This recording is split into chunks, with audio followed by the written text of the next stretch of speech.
Hello everyone, this is doctor Sumedha Gupta. Video को start करने से पहले मैं आप लोगों को ये बताना चाहूंगी कि वीडियो से रिलेटेड जितने भी नोट्स हैं आपको टेलीग्राम चैनल पे मिल जाएगा, जिसकी लिंक आपको डिस्क्रिप्शन बॉक्स में मिल जाएगी। So let's start today's video. Today's video on the topic peptic ulcer disease. बहुत इंपॉर्टेंट टॉपिक है, यूनिवर्सिटी एग्जाम में कई बारी पूछा जाता है। तो ये हमारा स्टमक है। स्टमक के अंदर जो एसिड सिक्रीट होता है, हमें सबको पता है HCl सिक्रीट होता है। इसकी जो लाइनिंग होती है म्यूकोसा, इसके ऊपर थिक म्यूकस होता है जिसमें बाइकार्बोनेट होता है, और ये जो म्यूकस है वो हमारे म्यूकोसा को डैमेज से बचाता है। अगर ये एसिड ज़्यादा सिक्रीट हो या ये बैरियर कम हो जाए तो क्या होगा, जो एसिड होगा वो हमारे म्यूकोसा तक पहुंच जाएगी और म्यूकोसा को डैमेज करेगी। एज ए रिजल्ट म्यूकोसा अपने आप को अगर रीजनरेट नहीं कर पाया, ठीक नहीं कर पाया, तो फर्दर ये अल्सर में कन्वर्ट हो जाएगा।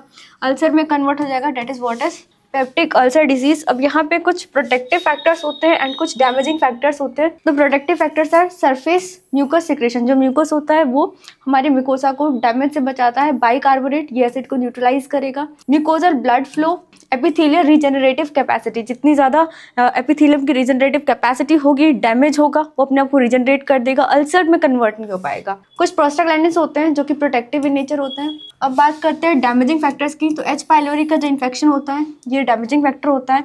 Tobacco, alcohol, एनासिड्स। एनासिड क्या होता है, कॉक्स एंजाइम इनहिबिटर होता है, और कॉक्स इनहिबिटर होगा तो क्या होगा, ये प्रोस्टाग्लैंडिन के बनने को कम कर देगा। एज अ रिजल्ट हमारा जो प्रोटेक्टिव फैक्टर होगा वो कम हो जाएगा और ये फर्दर अल्सर में कन्वर्ट हो सकता है। गैस्ट्रिक हाइपर एक्टिविटी यानी कि ज़्यादा HCl सिक्रीट होना, जैसे कि आपने सुना होगा जोलिंगर एलिसन सिंड्रोम। उसमें क्या होता है, जो गैस्ट्रिन होता है उसका अमाउंट बढ़ जाता है, और गैस्ट्रिन क्या होता है कि एसिड के सिक्रीशन को कराता है, तो ज़्यादा एसिड सिक्रीट होगा। Duodenal gastric reflux, it is also a damaging factor. अब हम आगे देखते हैं कि डेफिनेशन क्या है। Acid peptic digestion of alimentary mucosa resulting in ulcer is called as peptic ulcer disease. जैसा कि मैंने तुम्हें अच्छे से एक्सप्लेन किया है। ईटियोपैथोलॉजी की बात करें तो कैन ओकर ड्यू टू इंक्रीज डैमेज और इम्पेयर्ड डिफेंस। ठीक है, अगर डिफेंस कम हो जाए या डैमेज ज़्यादा हो जाए।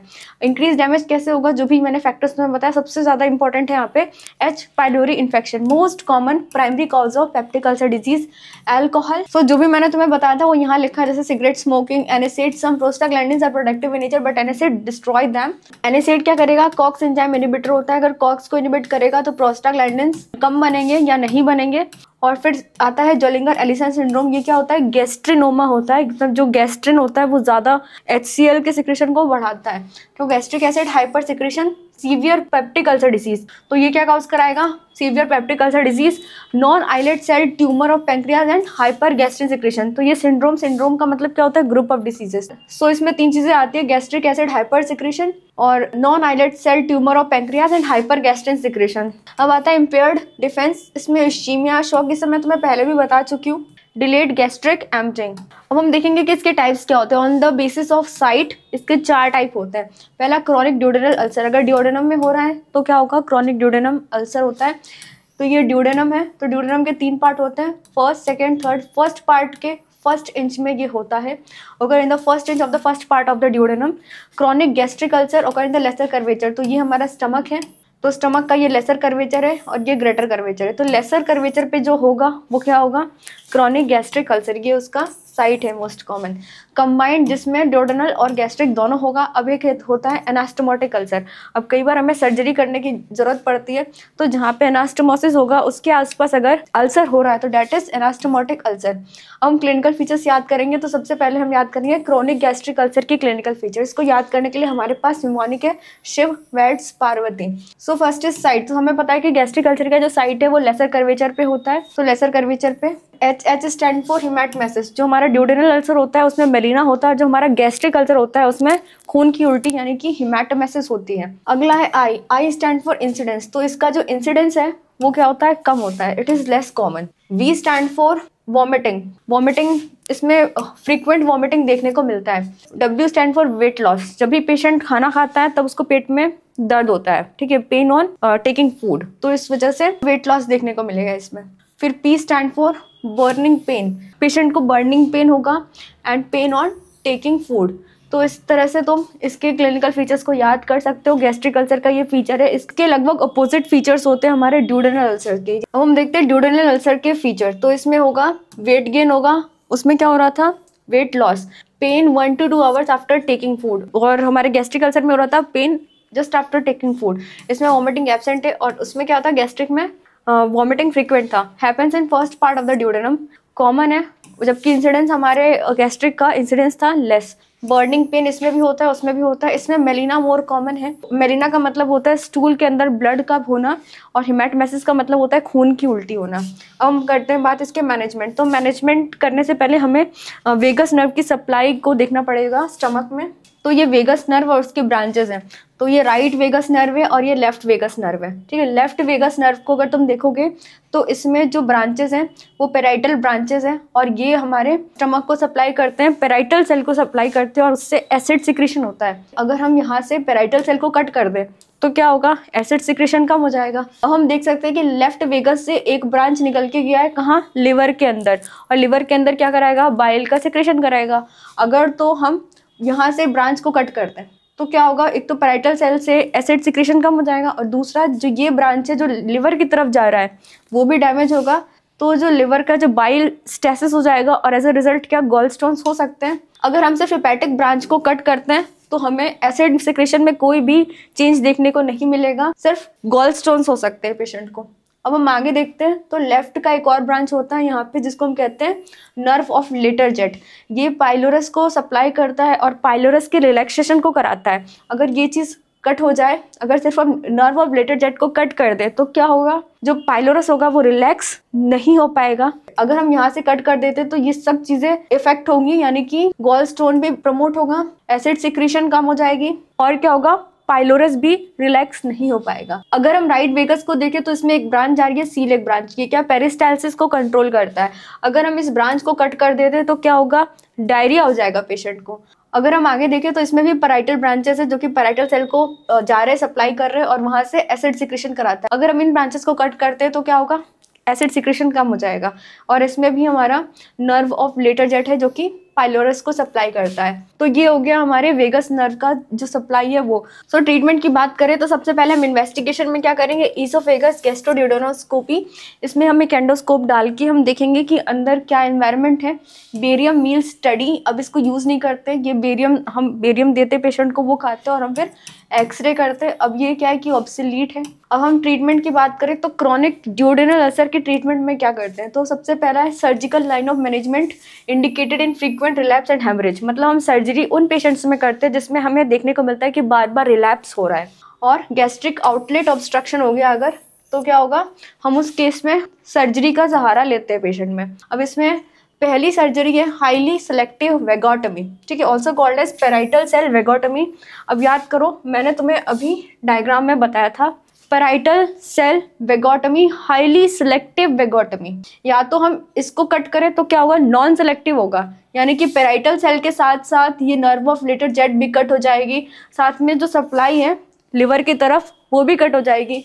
तो हाईली सिलेक्टिव वेगोटमी अगर हम करते हैं तो इसमें हम सिर्फ ये पेराइटल सेल को जो सप्लाई कर रहे हैं ना ब्रांचेस, हम सिर्फ इसको कट करते हैं तो इसमें गॉल स्टोन्स भी नहीं होंगे, डायरिया भी नहीं होगा और यहाँ पे पाइलोरस का जो रिलैक्सेशन है वो भी हैम्पर नहीं होगा। तो इसलिए हम करते हैं हाईली सिलेक्टिव वेगोटमी, यानी कि हमें जिस चीज़ से काम था हमने वो कर लिया और बाकी सारी चीज़ों को हमने डिस्टर्ब नहीं किया। This is highly selective vagotomy, ठीक है। अब इसके एडवांटेज क्या है, नो ड्रेनेज इज रिक्वायर्ड, इसमें ड्रेनेज की जरूरत नहीं पड़ती है। Nerve supply to gall bladder and liver is not disturb, यानी कि इसमें क्या होगा, बाइल स्टेसिस नहीं होगा और क्या नहीं होगा, गॉल स्टोन्स नहीं होगा, ठीक है।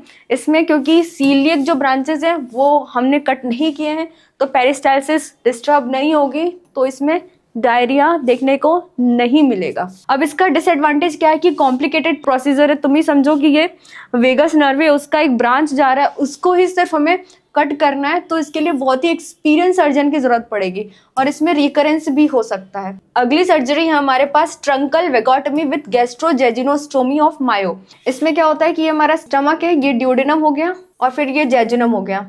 तो इसमें क्या करते हैं हम, जो भी अल्सरेटेड पार्ट है उसको कट किया, ये पूरा ड्यूडेनम कट हो जाएगा और जेजुनम के साथ स्टमक को लाइगेट कर देंगे, तो डेट इज गैस्ट्रोजेजिनोस्टोमी। तो ये बहुत पॉपुलर है, बहुत कॉमनली डन ऑपरेशन है क्योंकि इसके लिए हमें अपने एक्सपीरियंस सर्जन की जरूरत नहीं है। Transaction of both vagal trunk at oesophageal hiatus, oesophageal hiatus में हम दोनों ट्रंक्स को काटते हैं denervate acid producing fundus of the stomach. इससे क्या होता है कि जो फंडस जो है जिसमें बहुत ज़्यादा एसिड प्रोड्यूस हो रहा था, अब वहाँ से क्या है एसिड प्रोड्यूस नहीं होगा। So it also denervate vagal supply to liver, gall bladder, pancreas and intestine. तो बाकी जहाँ पे भी वेगल सप्लाई हो रहा था वो भी डिनरवेट हो जाएगा। सो ट्रंकल वेगोटमी के साइड इफेक्ट्स भी होंगे जैसे कि डायरिया और गॉल स्टोन्स एटसेट्रा। अब हम देखते हैं कि मेडिकल मैनेजमेंट क्या कर सकते हैं। सबसे पहले तो हम स्टॉप स्मोकिंग, जो भी फैक्टर्स ऐसे हैं जो पेप्टिक अल्सर को प्रमोट करते हैं हम उसको रेक्टिफाई करते हैं, उसको हटाते हैं। अल्कोहल, स्पाइसी फूड, कॉफ़ी ये स्टॉप कराते हैं। और हम देते हैं pantoprazole 40 mg per day for 4 weeks. Pantoprazole क्या होता है, प्रोटोन पंप इनहिबिटर्स होता है, ठीक है, ये गैस्ट्रिक एसिड सिक्रेशन को कम करता है। रेनिटिडीन H2 ब्लॉकर होता है, ये भी गैस्ट्रिक एसिड सिक्रेशन को कम करता है। सुक्रालफेट क्या होता है, सुक्रालफेट दवाई होती है, जब हम उसको खाते हैं तो जो भी अल्सर है, जैसे यहाँ पे अगर अल्सर है तो इसके ऊपर ये एक प्रोटेक्टिव बैरियर बना लेता है, एक फिल्म बना लेता है इसके ऊपर, ताकि एसिड से ये अल्सर को बचा सके।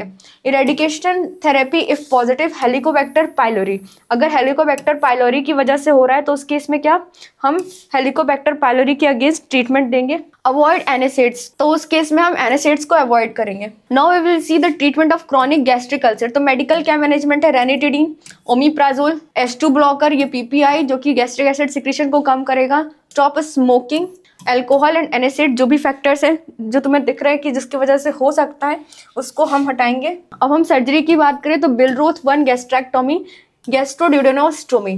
सो बिलरोथ 1 और बिलरोथ 2 दो तरीके की गैस्ट्रेक्टोमी होती है। तो ये हमारा स्टमक है, ये डूडेनम है और ये जेजुनम है।